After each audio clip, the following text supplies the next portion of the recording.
आपण जर पाहिलं तर दोन्ही शिवसेनेचा म्हणजे दोन्ही पक्षांचा जो बेस आहे, मराठी माणसाचा बेस आहे, त्या ठिकाणी मतदारसंघामध्ये अनेक वर्ष तुम्ही एकमेकांच्या विरोधात लढलात. त्यामुळे आता निवडणुकांमध्ये कशा पद्धतीने या सगळ्या गोष्टी होतील? एकत्र येतील. मुंबईकरांचा, महाराष्ट्राच्या संपूर्ण नागरिकांचा हा प्रतिसाद प्रचंड अमाप प्रतिसाद दिसेल. आणि जे काही आता मागच्या निवडणुका वगैरे सगळे सांगतायत त्याचा संपूर्ण पलटलेला असा तुम्हाला कॅनव्हास या येणाऱ्या मनसेच्या उमेदवाराचा पराभव ज्यांनी केला ते महेश सावंत आता तुमच्या शेजारी उभे आहेत. तुम्ही मनसेच्या उमेदवाराचा पराभव केला, अमित ठाकरेंचा पराभव केला.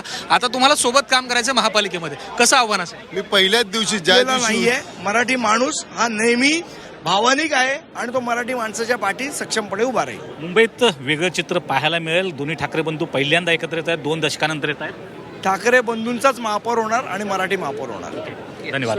ठाकरे बंधूंचाच महापौर होईल आणि मराठी महापौर होईल असा विश्वास त्यांनी व्यक्त केला आहे. व्हिडिओ जर्नलिस्ट रवी विकासावर बोलूच नाही.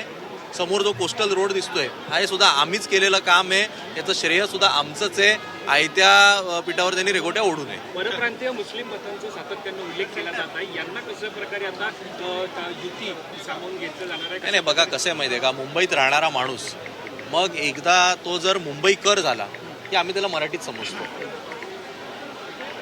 आमच्यासाठी तो मराठीच आहे आणि ही व्याख्या आम्ही नाही सांगितली आहे, ही हिंदू हृदय सम्राट शिवसेना प्रमुख सन्माननीय श्री बाळासाहेब ठाकरे यांनी सांगितलंय.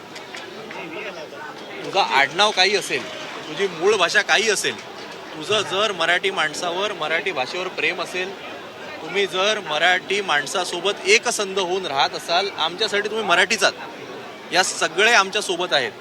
आजपर्यंत केवळ काय मराठी म्हणजे आडनाव पाहून आम्ही काय मतं मागितली नाही आहेत. आम्हाला सगळे लोक मतदान करतात, पुढेही करतील. मुंबई